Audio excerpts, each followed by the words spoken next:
Olá pessoal, Conrado Calhau aqui falando, sou idealizador do Earnings Cast. Obrigado por estar escutando as conference calls em nossa plataforma. Passando aqui um recado de 30 segundos para falar um pouco para vocês da Anchor. A Anchor é uma plataforma gratuita para a criação de podcast. Ela contém ferramentas que permitem aos usuários gravar e editar áudio, organizá-los em episódios de podcast, publicar podcasts em plataforma de escuta e monetizar o conteúdo. Um abraço a todos e continue conosco.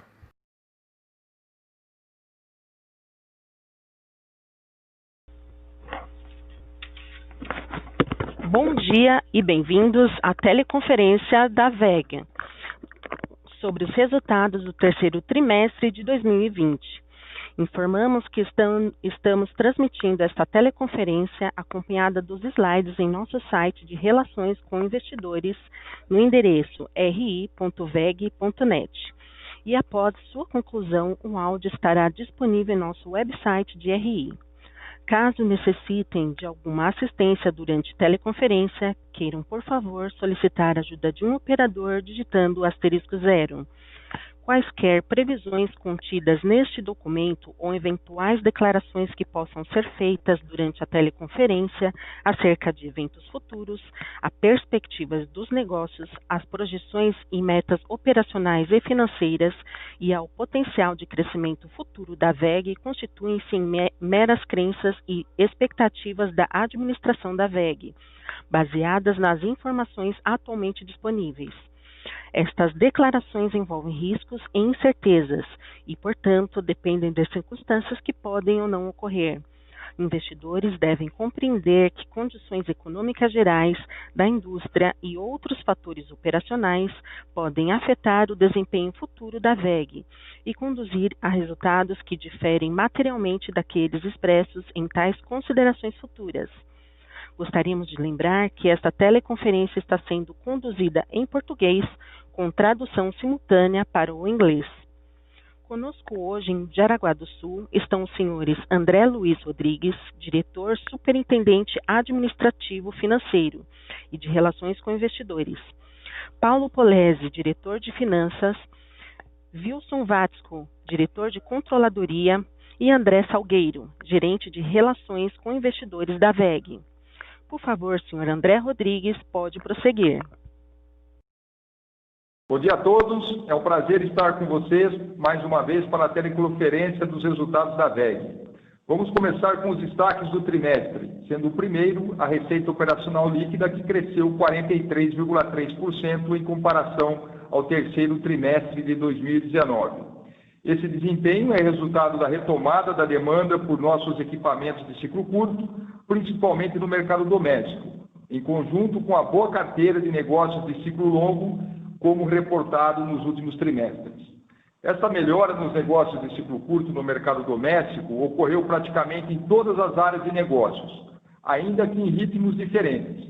Destaque para a recuperação dos negócios de motores comerciais e appliance, tintas e vernizes e geração solar distribuída, atingindo ao final do trimestre níveis similares ao período anterior à pandemia. No mercado externo, mesmo com a melhora gradual, ainda não tivemos o mesmo processo de recuperação observado no Brasil. Outro destaque do terceiro trimestre foi o EBITDA, que apresentou crescimento de 61,5% e atingiu 935 milhões de reais. A margem EBITDA cresceu 2,2 pontos percentuais, atingindo 19,5%. Ao longo da apresentação, o Paulo dará mais detalhes sobre essa variação. Por fim, tivemos mais um trimestre de evolução do ROIC, como veremos no próximo slide, que apresentou crescimento de 4,1 pontos percentuais em relação ao terceiro trimestre de 2019, atingindo 23,3%. A consistência desse indicador nos últimos trimestres é reflexo da melhora do nosso desempenho operacional, demonstrado pela combinação de crescimento da receita e expansão da margem EBITDA, superando os investimentos realizados e uma menor necessidade de capital de giro neste ano. Passo agora a palavra para o Paulo Polese continuar. Bom dia a todos. Já no slide 5, apresento a evolução de nossas áreas de negócios nos mercados onde atuamos. Começando com os equipamentos eletroeletrônicos industriais no Brasil, onde apresentamos recuperação importante na demanda por equipamentos de ciclo curto, em especial os produtos seriados de automação e motores de baixa tensão. Movimento este que pode ser associado à alta demanda nos setores de construção civil e agroindústria no período. Também mantivemos o ritmo de entregas para projetos importantes de ciclo longo, com destaque para projetos ligados à mineração, óleo e gás e papel e celulose. A área de GTD foi novamente o destaque do trimestre, onde grande parte das receitas estão ligadas a equipamentos de ciclo longo. No Brasil, tivemos entregas para projetos importantes, principalmente ligados aos leilões de transmissão realizados nos últimos anos. Além deste bom desempenho, o negócio de geração solar distribuída, GD, de forma similar aos demais negócios de ciclo curto da companhia no Brasil, apresentou recuperação importante no trimestre, atingindo nível de atividade acima do primeiro trimestre deste ano. Em motores comerciais e appliance, o movimento de recuperação observado ao final do segundo trimestre de 2020 teve continuidade durante todo esse trimestre, apresentando rápida melhora na atividade, especialmente nos motores para linha branca, motobombas e compressores comerciais. Em tintas e vernizes, também ocorreu uma rápida retomada nos negócios, apoiado na recuperação de segmentos importantes, como os de implementos rodoviários, máquinas agrícolas, linha branca e construção civil. No mercado externo, é importante destacar que a variação cambial teve um papel importante para o crescimento de 37,8% da receita medida em reais. Nas moedas locais, ponderado pelo peso de cada mercado, a receita líquida no mercado externo apresentou crescimento de 4,5% em relação ao terceiro trimestre de 2019. Na área de equipamentos eletroeletrônicos industriais, em especial os motores de baixa tensão, observamos continuidade na retomada gradual da atividade econômica mundial após os impactos iniciais da pandemia, porém ainda em patamar inferior quando comparado ao mesmo período do ano passado. Já nos equipamentos de ciclo longo, mantivemos o bom desempenho observado nos últimos trimestres, com pedidos sendo entregues para segmentos relevantes como óleo e gás e água e saneamento. Na área de GTD, apresentamos outro trimestre de bons resultados, com a continuidade de entregas relevantes sendo realizadas nos Estados Unidos e México, com contribuição importante da sinergia entre as nossas operações na América do Norte. Em motores comerciais e appliance, nossas vendas apresentaram boa recuperação, com destaque para as operações da América do Norte, onde continuamos a aumentar a nossa participação de mercado nos Estados Unidos e no México. Já em tintas e vernizes, o bom desempenho foi impulsionado pela melhora em nossas operações da Argentina, após meses ruins em virtude da pandemia, bem como o avanço das vendas em outros países na América Latina, tanto em tintas industriais quanto em tintas para repintura automotiva. O slide 6 mostra a evolução do EBITDA no terceiro trimestre de 2020, onde apresentamos um crescimento de 61,5% em relação ao terceiro trimestre de 2019. A margem EBITDA fechou o trimestre em 19,5%, apresentando evolução de 2,2 pontos percentuais em relação ao terceiro trimestre de 2019. Destacamos o ganho de margem com a racionalização de custos e despesas, melhora na margem nas operações de ciclo longo, além da melhora da margem em algumas operações importantes no exterior. Importante destacar que nesse trimestre tivemos impactos não recorrentes de créditos ligados à lei de informática, no montante de 29 milhões de reais. Normalizando por este efeito, a margem EBITDA do trimestre teria sido de 18,9%. Finalmente, no slide 7, mostramos a evolução dos investimentos em CAPEX.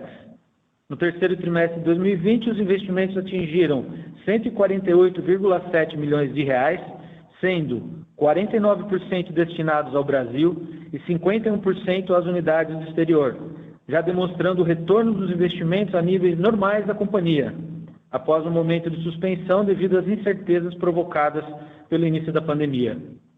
Vale sempre lembrar que nosso sistema de produção é baseado no que chamamos de expansão modular, o qual permite ajustar o CAPEX de acordo com a demanda, maximizando o retorno sobre o capital investido. Com isso, eu finalizo a minha parte e devolvo a palavra para o André. Muito obrigado, Paulo. Antes de passarmos para a sessão de perguntas e respostas, eu gostaria de reforçar algumas realizações recentes e comentar sobre as nossas perspectivas para o restante do ano de 2020. Com relação às realizações recentes, recebemos recentemente o prêmio global de fornecedor do ano da Electrolux, um dos mais importantes fabricantes de eletrodomésticos do mundo. Esse prêmio é um reconhecimento pelo compromisso da WEG em sempre agregar valor aos nossos clientes, principalmente nos aspectos de inovação, qualidade, atendimento ao cliente e sustentabilidade. Consideramos essa proximidade com os clientes um dos grandes diferenciais da WEG, e esse reconhecimento por parte de um cliente tão importante demonstra que estamos no caminho certo. Continuamos com o desenvolvimento do nosso negócio global de água e saneamento, prestando suporte às necessidades dos principais players desse importante segmento de mercado, resultando em novos negócios para a companhia, como os anúncios recentes de importantes projetos sendo realizados na Índia e no Oriente Médio. Como perspectivas para o restante do ano, podemos citar que, apesar de todas as dificuldades e incertezas impostas pela pandemia de Covid-19, o ano de 2020 será positivo para a WEG.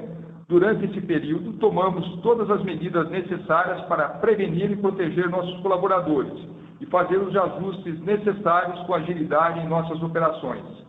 A dinâmica de nossos negócios também nos ajuda a enfrentar um ano atípico como este, onde a carteira de produtos de ciclo longo, construída ao longo de 2019 e 2020, continua trazendo estabilidade sobre os nossos negócios. Enquanto que a demanda por equipamentos de ciclo curto mostra que já retornou no Brasil, no exterior estamos em processo contínuo de recuperação.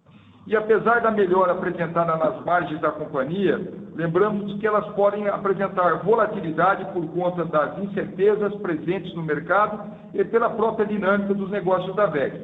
É importante destacar que ainda tivemos alguns impactos pontuais nesse trimestre, como redução de jornada e despesas que não serão recorrentes em um ambiente de normalidade. Encerro aqui a nossa apresentação. Por favor, operadora, podemos seguir para a sessão de perguntas e respostas. Senhoras e senhores, iniciaremos agora a sessão de perguntas e respostas. Para fazer uma pergunta, por favor, digitem *1. Para retirar a pergunta da lista, digitem *2. Nossa primeira pergunta vem do senhor Alex Falcão, do HSBC. Por favor, pode prosseguir. Bom dia a todos. Bom dia, André, Paulo. Eu gostaria de saber um pouco de vocês, de perspectiva para 2021. Se você pudesse falar um pouco de ciclo curto e ciclo longo, você enxerga esse mesmo ritmo, e aí eu acho que o ciclo longo você deve ter um pouco mais de visibilidade do que ciclo curto, mas parece que ciclo curto, pelo menos o que a gente ouve na indústria, que você continua muito aquecido e se deve ter um spillover aí, pelo menos para o começo de 2021. Eu queria saber como é que vocês estão enxergando as ordens de ciclo longo. Obrigado. Oi, Falcão. Obrigado pela tua pergunta. E antes de responder a tua pergunta, eu vou aproveitar essa oportunidade, né, e esclarecer alguns pontos sobre a saída do Paulo Polezi da companhia, principalmente devido a alguns ruídos aí em redes sociais, né? Eu acho que o primeiro ponto é que o Paulo decidiu aceitar uma proposta externa de evolução de carreira e vai nos deixar no dia 13/11, como a gente informou, né? A decisão de sair da empresa partiu do próprio Paulo, né? Outro ponto é que o Paulo está conosco há quase 7 anos e, em reconhecimento ao que desenvolveu na WEG, o credenciou para essa oportunidade de evolução de carreira, né? O anúncio ao mercado também foi feito na terça-feira, antes da divulgação dos resultados, pois o pedido de renúncia do Paulo foi formalizado na reunião do Conselho de Administração, que aconteceu naquele dia. Eu gostaria de reconhecer e agradecer pelas contribuições significativas que o Paulo fez na WEG ao longo desse tempo, né? Desejo sempre sucesso ao Paulo nos novos desafios profissionais. O Paulo está aqui com a gente, né? Claro, respeitando todos os protocolos de distanciamento social devido à pandemia, né? E no final da sessão de perguntas e respostas eu vou passar a palavra para o Paulo, caso ele queira comentar sobre o assunto. Então, Falcão, vou aproveitar esse momento para fazer esse esclarecimento. Então, vamos entrar então agora na tua pergunta, as perspectivas para 2021, né? Eu acho que sempre, quando a gente vive um momento de crise, pela dinâmica da VEG dos negócios, né, de ciclo curto e ciclo longo, nós temos comportamentos diferentes. Normalmente, ciclo curto é o primeiro que sofre os impactos da crise e o primeiro a se recuperar, como a gente salientou bem isso que aconteceu no segundo trimestre. E ciclo longo, com as carteiras de entregas mais à frente, demora para sentir os impactos e sente um pouco mais à frente. Quando a gente fala sobre o comportamento, né, do que tem acontecido em ciclo curto, também tive a oportunidade de falar com algum de vocês que o impacto dessa pandemia seguiu um pouco comportamentos diferentes dependendo da geografia, né, e a evolução da pandemia, né.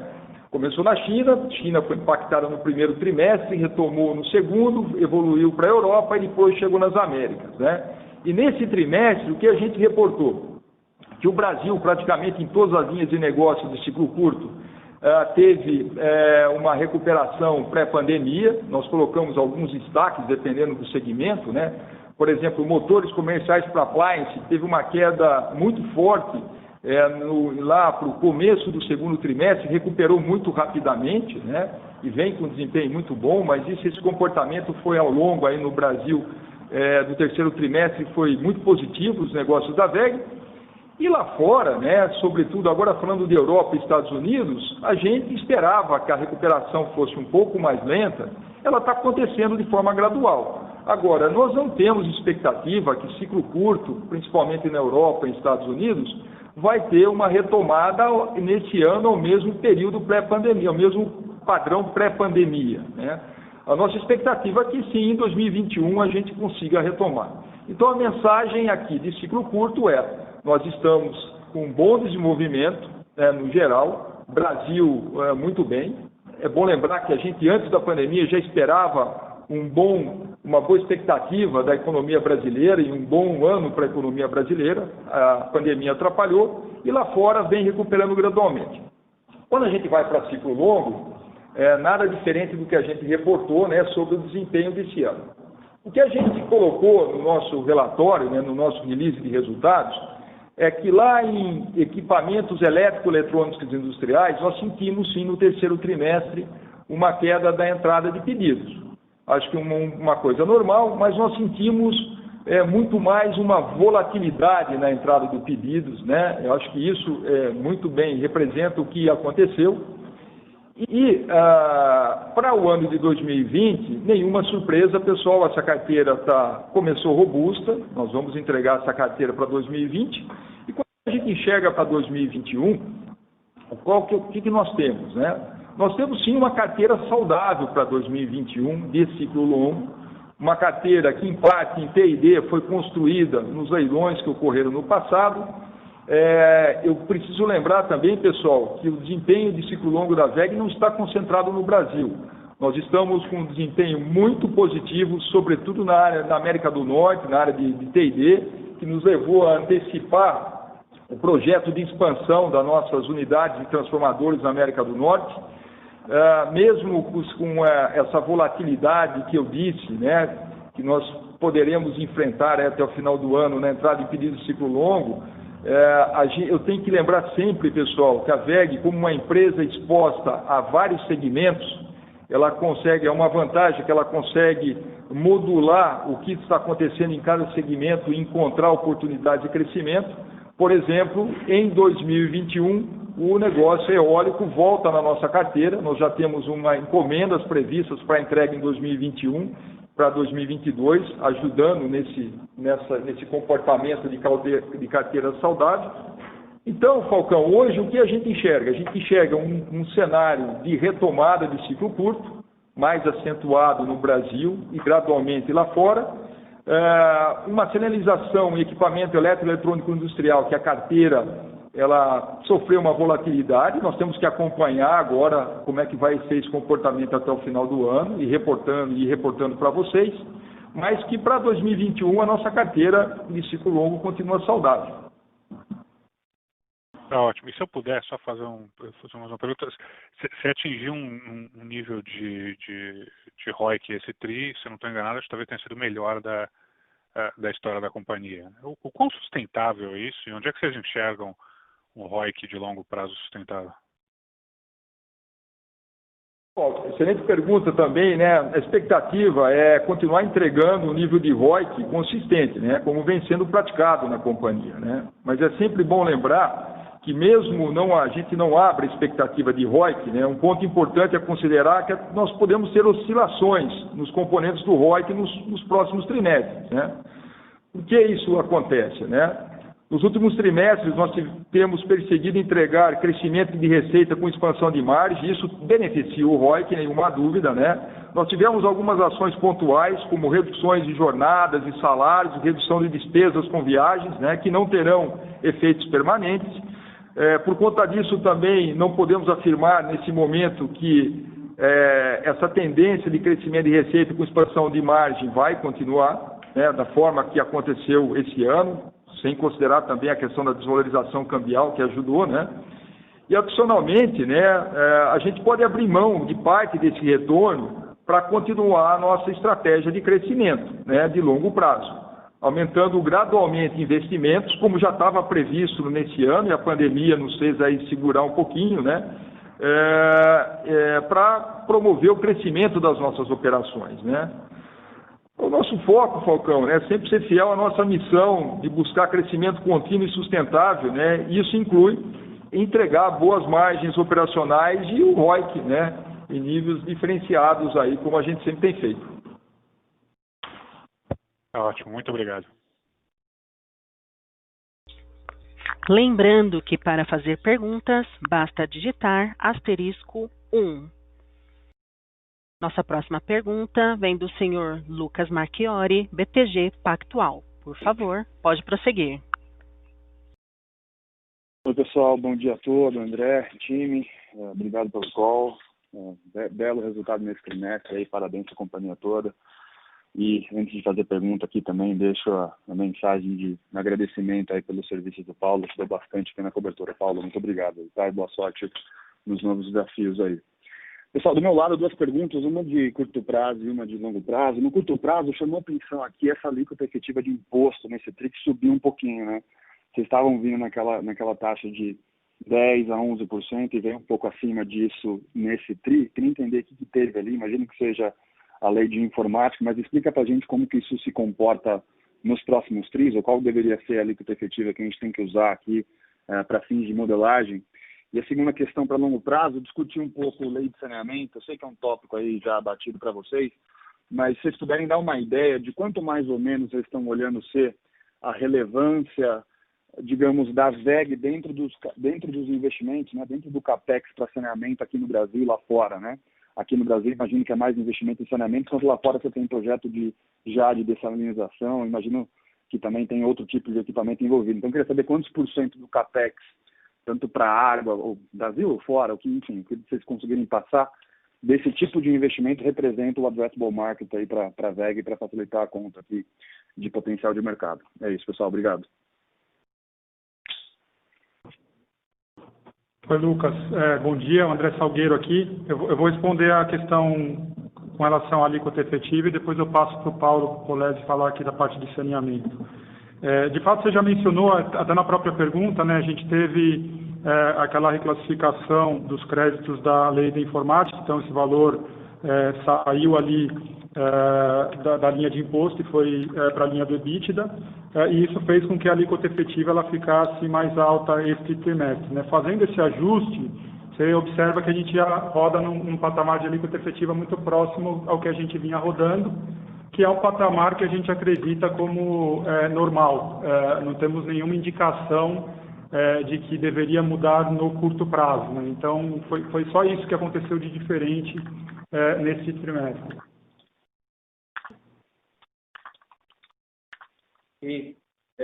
O Lucas, bom dia, obrigado aí pela mensagem.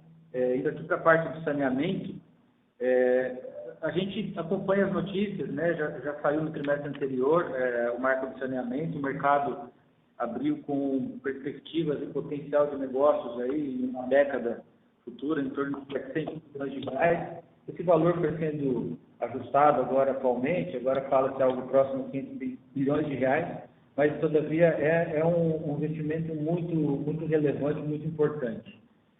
No caso da VEG aqui, o segmento de água e saneamento é um dos principais segmentos de mercado para nós, né? Foi tema até do último VEG Day, a gente falou bastante disso. A gente fornece equipamentos nesse setor no Brasil há muitos anos, não só os motores, também inversores de frequência, outros equipamentos de automação e até tintas para tubulações de água de esgoto. Então a VEG tem um portfólio de produtos relevante nessa área. Vale destacar que agora também com as soluções da indústria 4.0, as nossas soluções também podem ser aplicadas nesses projetos. E, Lucas, é difícil a gente quantificar em termos de receita, porque depende muito das características de cada projeto, né? Mas, de forma geral, a gente dá para dizer que é um mercado bastante endereçável para os nossos negócios e um range que a gente trabalha é em torno de 4% a 5% do valor total do CAPEX desses projetos. Então, vocês conseguem trabalhar nesse fator. Eu concluo aqui salientando que cada projeto pode variar, né, dependendo de fatores importantes do tamanho, complexidade, mix do produto envolvido, né, e também da nossa capacidade para capturar novos potenciais. E a gente acredita que a aprovação desse novo marco é muito importante para o Brasil e pode trazer novas oportunidades de vendas para a VEG nos próximos anos. Obrigado, Paulo. E só para esclarecer, na parte internacional, poderíamos usar essa mesma estimativa também, né? 4% a 5% não deveria ser muito diferente do local, ou tem alguma diferença aí? Pode trabalhar com esse número também, Lucas. São projetos pontuais, né, em países diferentes, mas é um projeto que você pode trabalhar também. Perfeito, Paulo. Obrigado. Bom dia a todos. Nossa próxima pergunta vem do senhor Vitor Mizusaki, do Bradesco BBI. Por favor, pode prosseguir. Oi, bom dia e parabéns pelo resultado. Eu tenho duas perguntas. A primeira, André, você mencionou um pouco, né, do outlook para a operação no exterior, mas quando a gente pega o resultado do terceiro TRI, chamou bastante atenção, né, o crescimento de receita na Europa. Você consegue dar um pouco mais de granularidade, né? Quais foram os principais drivers, né, para esse crescimento de receita em moeda estrangeira na Europa? E a segunda pergunta, um pouco mais relacionada ao motor elétrico para o setor de home appliance, a gente começa a ver, né, uma preocupação de que, de repente, quando acabar o auxílio do governo, né, de repente pode ter algum impacto nesse segmento. Eu queria entender se vocês estão vendo alguma mudança de comportamento dos seus clientes para esse segmento específico. Obrigado. Oi, Vitor. Bom dia. O André Salgueiro aqui. Eu vou responder sobre a Europa, depois passo para o André Rodrigues para falar de appliance. Com relação à Europa, de fato, sim, a performance vem boa, né, já há alguns trimestres, mesmo no cenário de pandemia. E o que aconteceu, né? Na Europa, a gente tem a concentração de alguns OEMs importantes, principalmente ligados aos segmentos de óleo e gás e de água e saneamento, né? Óleo e gás na Itália e saneamento bem forte na Espanha. Então, como a dinâmica dos negócios de ciclo longo, ela está boa, como o André comentou aqui no Brasil, mas também no mercado externo, por conta dos projetos grandes que a gente vem faturando e vem entregando ao longo desse ano, a performance de faturamento na Europa, ela continua boa por conta dessa dinâmica de ciclo longo. O ciclo curto na Europa, ele seguiu mais ou menos a tendência que a gente observou do ciclo curto em outras regiões. A única coisa que não aconteceu, como o André pontuou bem no início, é que a velocidade da recuperação desde o pior momento ali da pandemia, de abril e maio, ela não está sendo tão rápida como a gente está vendo aqui no Brasil. Então, tem sim uma recuperação de ciclo curto, desde o pior momento da pandemia, mas o principal fator que justifica esse bom desempenho e esse crescimento é a demanda de ciclo longo ligada aos projetos de óleo e gás e água e saneamento. Vitor, com relação aí ao desempenho, à perspectiva para o negócio de appliance no futuro, né, acho que a gente tem que levar algumas coisas em consideração, né? Primeiro, foi um negócio que ele cresceu muito rápido agora no terceiro trimestre, mas ele teve uma queda muito acentuada no segundo trimestre, né? Então a gente tem que levar em consideração também como vai ser o comportamento da média no ano, né? Outro ponto é que motor para appliance, como ciclo curto, a nossa visibilidade de carteira de pedidos ela é mais limitada. O que a gente tem hoje de visibilidade está indo muito bem, né?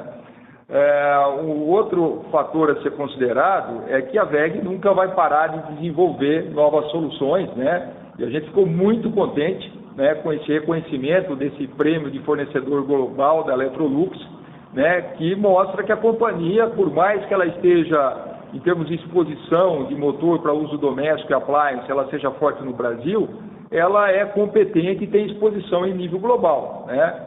Sim, um momento a gente pode ter praticar um volume de receita menor do que está acontecendo com o auxílio emergencial, sim, né? Porque é muito difícil se sustentar um negócio por tanto tempo, né? Com um bom desempenho de mercado. Mas a gente está preparado para buscar outras oportunidades, né? Com as nossas fábricas que nós temos na China, na Argentina, né? E os outros negócios de motores para uso doméstico, sobretudo nos Estados Unidos e no México, que também vem apresentando um bom desempenho.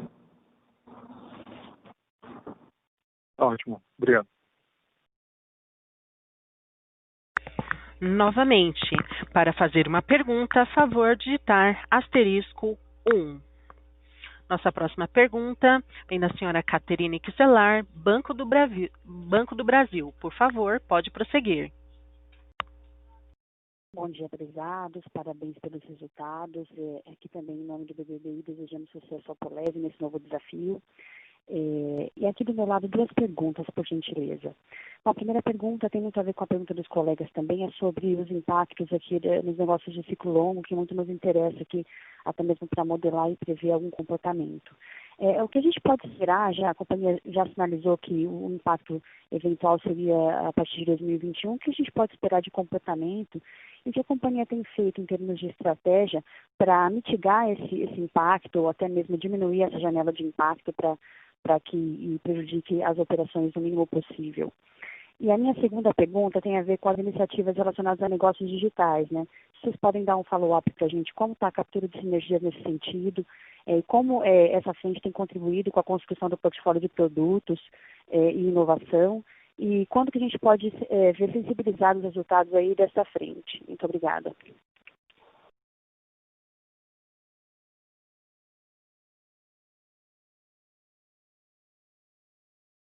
Oi, Caterine. Desculpa, talvez aí o som não foi tão claro aqui para a gente, né? Mas deixa eu ver se a gente conseguiu pegar todas as suas perguntas, né? A questão de ciclo longo, né, para um pouco mais à frente, né? Como eu disse antes, a gente vai estar acompanhando, né? Mas a gente vê que a companhia tem trabalhado em novas frentes para capturar boas oportunidades, né? Uma informação bem importante aí, foi muito importante para a WEG, né, que a gente divulgou recentemente. Nós conseguimos aí ser o fornecedor dos grandes motores de alta tensão, com um projeto que é o maior projeto de irrigação por elevação no mundo, que está sendo realizado hoje, construído na Índia, e a WEG vai ser o fornecedor dos motores de alta tensão, dos grandes, a gente está falando de grandes máquinas aí, né, são 22 motores, se eu não me engano, gigantescos, né, para esse projeto, né, que mostra que a companhia está buscando oportunidades de reforçar essa carteira de ciclo longo um pouco mais à frente até, né? Estados Unidos também, México, com transformadores também muito positivo, né? Então, hoje o que a gente enxerga, né, é que tem sim oportunidades, a gente vai continuar monitorando essas oportunidades. Com relação aí a uma das perguntas, a WEG, uma atualização sobre a WEG Digital, né? Eu tive a oportunidade de escrever um pouco a nossa estratégia, né, no último call, né, de conclusão, que a gente chamou de uma estratégia de curto prazo, e a oportunidade que a gente chama da WEG Digital Solutions aí pode agregar em soluções adjacentes, né, ou seja, né, complementar os portfólios de produtos e soluções tradicionais da companhia, procurando agregar valor a esses negócios, né? Eu também disse, né, no call passado, que esse processo, né, de entrada da companhia em negócios digitais é uma jornada que a gente está construindo passo a passo, né, dentro da filosofia de trabalho aí da VEG, né? Depois da aquisição das 4 empresas, né, e desenvolvimentos internos também, que a gente já tinha iniciado na VEG, hoje, né, o que eu posso apresentar de atualização, né, do que a gente discutiu no último call, né? Nós já temos 3 soluções prontas, né, sendo oferecidas ao mercado, né?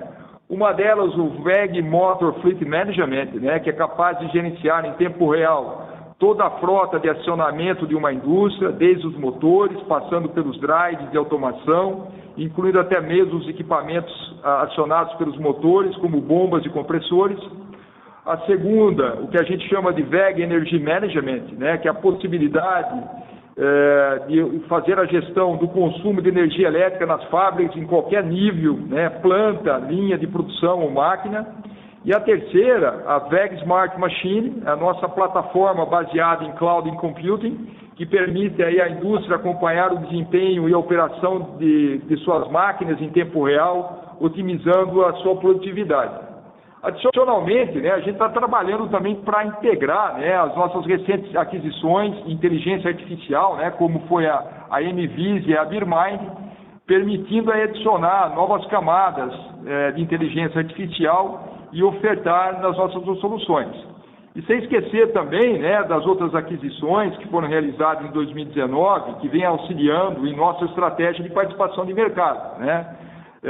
A primeira, de gerenciamento inteligente de energia, através de soluções de telemetria da V2Com, e de gestão, né, da produção e chão de fábrica através das soluções de MES, o Manufacturing Execution System, da PPI Multitask, né?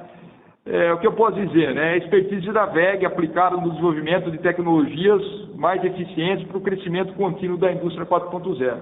Então, essa é a atualização que eu passo hoje sobre como isso vem se desenvolvendo na companhia. Excelente, muito obrigada pelas respostas e pelas atualizações. Obrigada.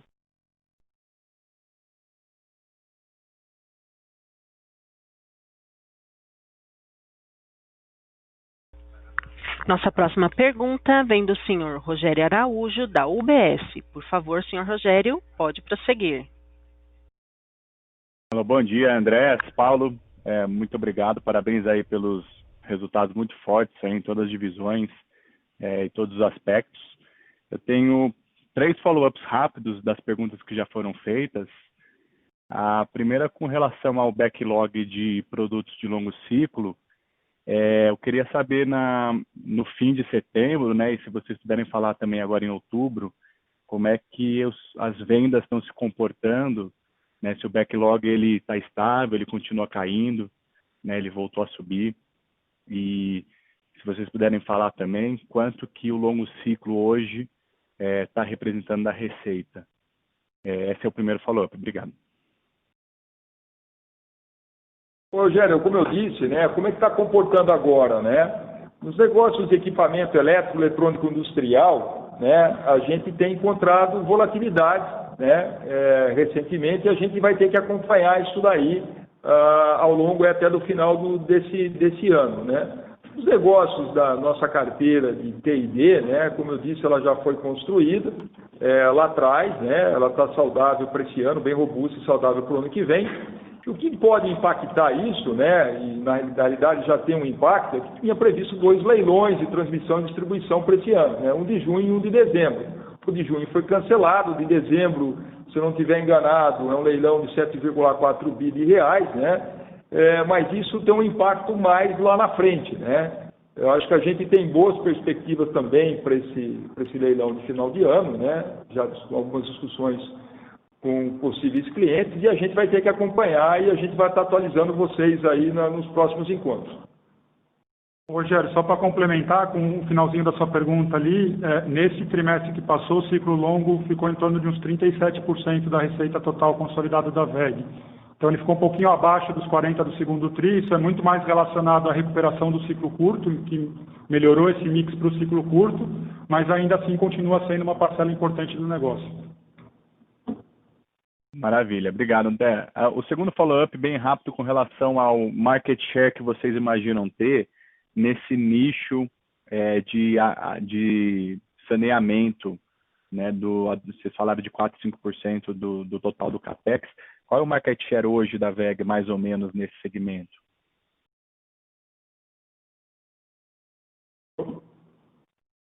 Oi, Rogério.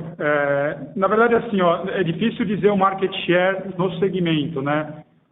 O que a gente tem como base é o market share que a WEG tem em cada um dos negócios que endereçam esse segmento, né? Então, tem os motores industriais que vão nas bombas, tem os inversores de frequência que vão também nos sistemas de bombeamento, nos sistemas de controle, tem os painéis de automação. Então, aí vai depender um pouco de onde vem a demanda, qual produto vem a demanda e qual que é a participação de mercado da WEG em cada um desses segmentos, né?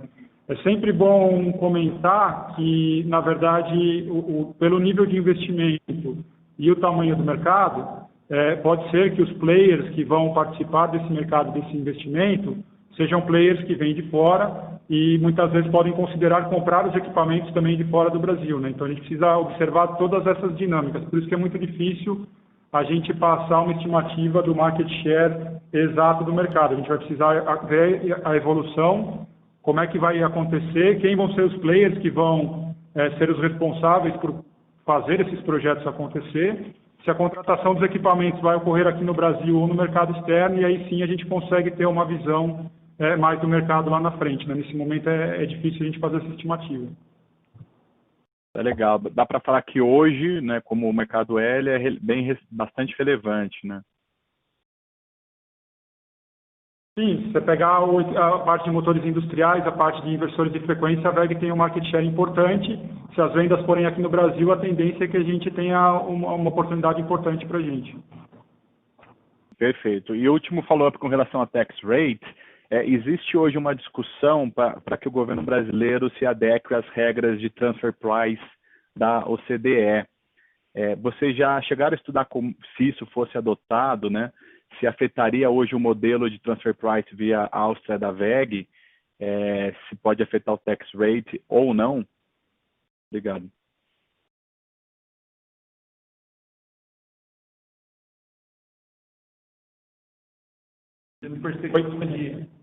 Oi, Rogério. Na verdade, assim, a gente tem alguns estudos, não teria um impacto muito grande, né? Hoje a gente tem uma regra determinada pelo governo brasileiro de transfer price, que a gente aplica. Em mudando para a OCDE, a gente pode ter alguma mudança, mas não deveria ser nada muito relevante.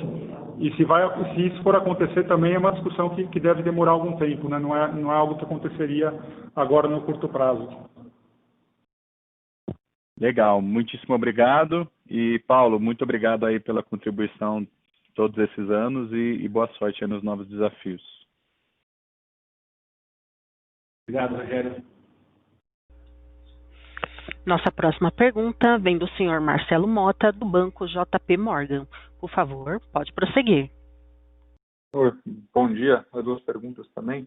Primeiro, se vocês pudessem comentar das margens, enfim, queria entender um pouco quanto é estrutural e quanto é momentâneo, enfim, questão de pensar, principalmente margem EBITDA, né? Imagino, vocês comentaram da questão de redução de despesa, ninguém está viajando, teve redução de salário, enfim, mas tem um impacto do real que, enfim, né, olhando os economistas, tem gente que acha que continua nesse nível, então o real se mantendo aí na casa, sei lá, 5,50, 5,60, vocês acham que estruturalmente a margem de vocês é na casa de 18,5, 19 a margem EBITDA ou não?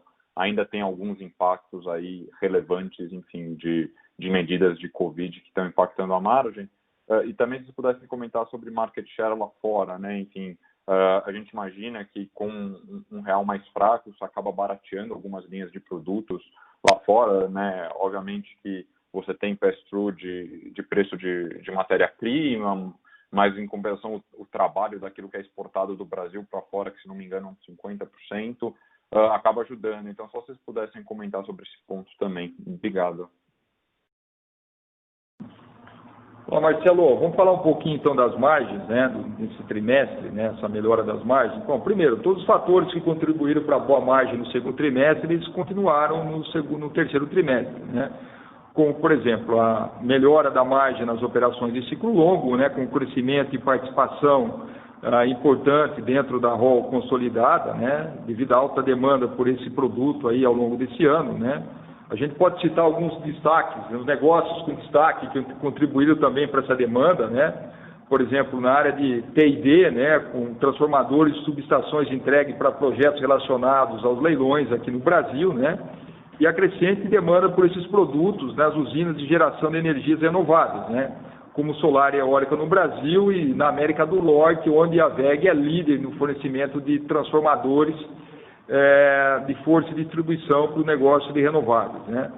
Motores de automação também contribuíram, né? A demanda recente, crescente por esses equipamentos, né? Com painel de automação e motores de média e alta tensão para projetos de longo prazo, em segmentos importantes da indústria, né? Como a gente destacou, com papel celulose, mineração, água e saneamento e óleo e gás, também contribuíram, né?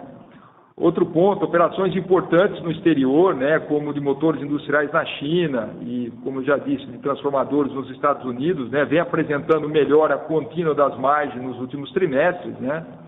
Sem dúvida, a agilidade da WEG em realizar ajustes operacionais devido à pandemia, né, incluindo a redução de despesas com viagens, redução de jornadas e salários, né, principalmente isso nos negócios de ciclo curto aí nesses 2 trimestres, né.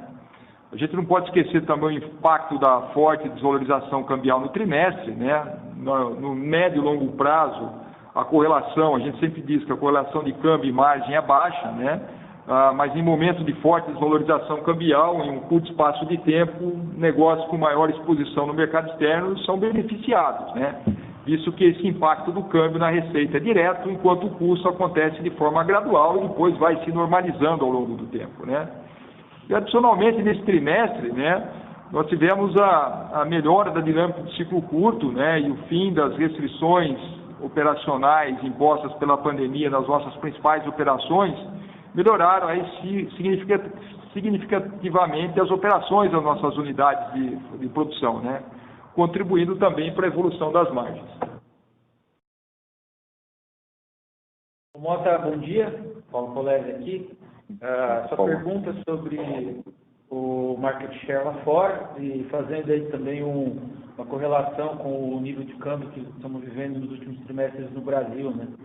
É oportuna essa pergunta porque ajuda a gente a esclarecer alguns pontos, né? A WEG, ela tem uma posição de liderança, de grande market share nas Américas, digamos assim, uma posição menor de market share nos outros continentes, né? Ela está num momento mais defasado e ganhando o mercado gradualmente.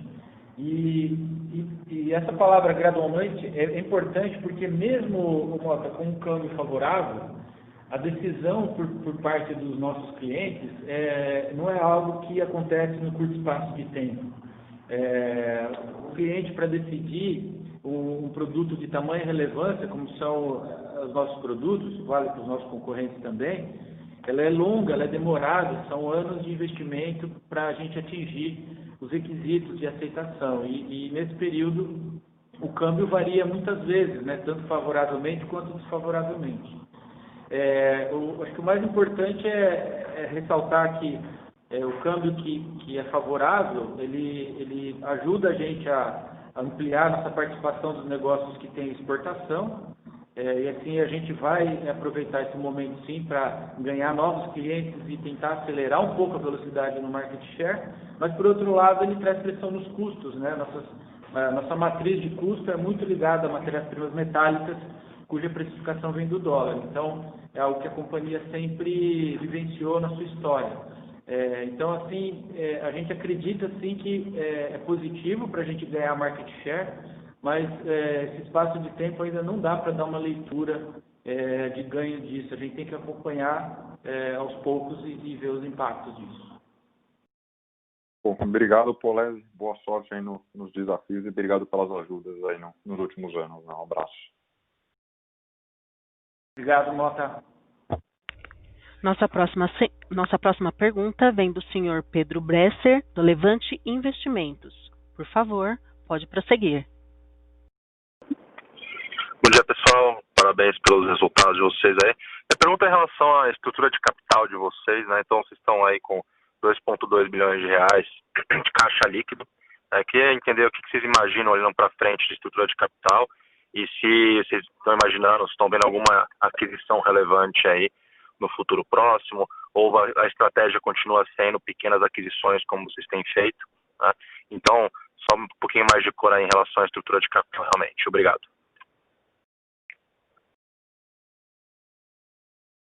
Olá, Pedro, bom dia. Falar um pouquinho aqui da sua pergunta do caixa e tudo mais. Acho que eu prefiro começar a resposta, falar da forma que a VEG entende a estrutura de capital. Na verdade, a gente foca muito naquilo que a gente chama de uma vantagem competitiva da companhia, que é a flexibilidade financeira. É algo que a companhia não abre mão, e essa flexibilidade se mostrou muito importante ao longo da história da VEG, para que a gente mantivesse o nosso foco na estratégia e no longo prazo, né?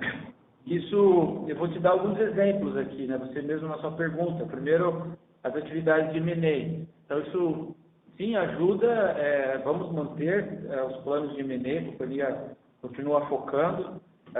Sempre que existe alguma oportunidade, independente do porte, pequeno, médio ou grande, a gente sempre olha essa oportunidade desalavancada e depois, no segundo momento, a gente procura financiar aquela aquisição. Então, isso nos dá um conforto para focar na transação. Isso é muito positivo nas inúmeras operações que a VEG fez nesses anos.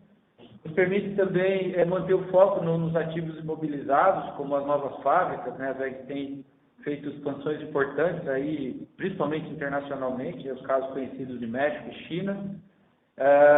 Nos dá a vantagem para continuar as melhorias operacionais existentes, para sempre manter a produtividade elevada, e esse caixa a gente vai usar para isso, né? Continuar usando para isso. E por fim, não posso deixar de falar os investimentos em P&D. A VEG tem um histórico de investir aí perto de 3% da receita, historicamente, e o caixa vai para isso, né? E manter, por fim, um fluxo de JCP dividendos saudável. A companhia tem um perfil bastante estável disso e essa geração de caixa ajuda.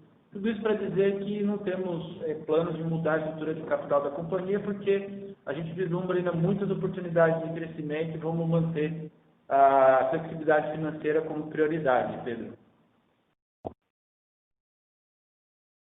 Tá muito claro, muito obrigado. Nossa próxima pergunta vem do senhor Alex Falcão, do HSBC. Por favor, pode prosseguir. Obrigado pelo follow-up. Eu queria só entender um pouco o ciclo de placa solar. Eu estou olhando aqui um pouco da importação pelo site do Comex, e você teve uma volta relevante, né? Você quase dobrou em setembro a importação que você teve tanto em agosto quanto em julho. Quanto tempo demora, uma vez importado essas células solares, né, esses painéis solares, vocês enxergam isso se convertendo em receita? Vocês puderem só dar um pouco um ciclo do produto, uma vez importado, o quanto demora para isso ir para que vocês comprarem, isso ir para o kit e isso ir, eventualmente virar receita. Obrigado. Oi, Falcão, o André Salgueiro aqui. Na verdade, o indicador que você está acompanhando é o indicador de importação de painéis, né?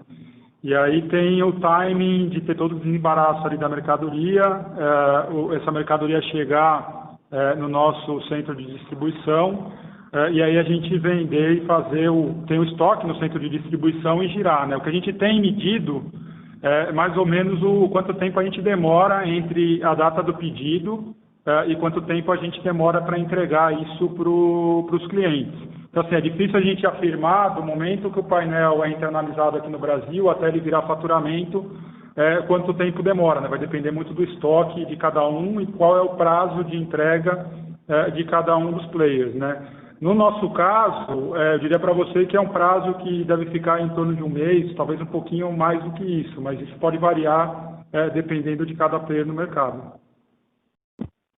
E aí, só complementando, quer dizer, uma vez que isso entra no CD, não demora um outro mês, né? Quer dizer, você está falando entre 1 e 2 meses entre esse dado que a gente está olhando e isso virar receita efetivamente. Acho que é razoável, não? Isso, mais ou menos isso. Porque você tem o giro do próprio estoque do CD, né? Mas colocando tudo na conta, vai dar por aí os 2 meses. Você diria que em solar específico tem tido uma corrida por conta dessa possibilidade de mudança de legislação? Todo mundo está querendo instalar agora, justamente porque você vai, né, pelo menos o que a gente tem lido é que você teria uma possibilidade de retroagir e você não pagar pelo uso da infraestrutura. Você acha que vocês estão vendo isso? Sim, ajuda. Acho que principalmente para um tipo específico de projetos, que são aqueles projetos de médio porte, onde o pessoal faz o projeto para comercializar a energia, tem tido sim uma procura grande. Então é um dos fatores que está ajudando, né? A gente acredita que o mercado solar, de geração solar, ele faz sentido no mercado brasileiro, mesmo com uma eventual mudança regulatória. Então é um mercado que deve continuar demandando no médio e longo prazo, né? A gente sempre fala, o Brasil tem boas condições de sol, tem um preço de energia cara, então isso faz todo sentido quando você pensa no investimento em geração solar. A mudança regulatória ela pode diminuir um pouco o ritmo de investimento no setor quando ela acontecer, mas não é algo que deveria impactar o trend de crescimento do segmento, né? Então, difícil até estimar nesse momento quando essa mudança regulatória vai ocorrer. Enquanto ela não ocorrer, tende a continuar aí tendo perspectivas boas de crescimento. Após a mudança, pode ter uma desaceleração, mas o mercado continua fazendo sentido, né? Então ele deve continuar se desenvolvendo num ritmo um pouco mais lento. Ótimo, obrigado. Lembrando que para fazer perguntas, basta digitar *1. Encerramos neste momento a sessão de perguntas e respostas. Gostaria de passar a palavra ao senhor André Rodrigues para as considerações finais. Por favor, senhor André, pode prosseguir. Olá. Pessoal, antes das minhas considerações finais, eu gostaria de passar a palavra ao Paulo aqui para algumas palavras.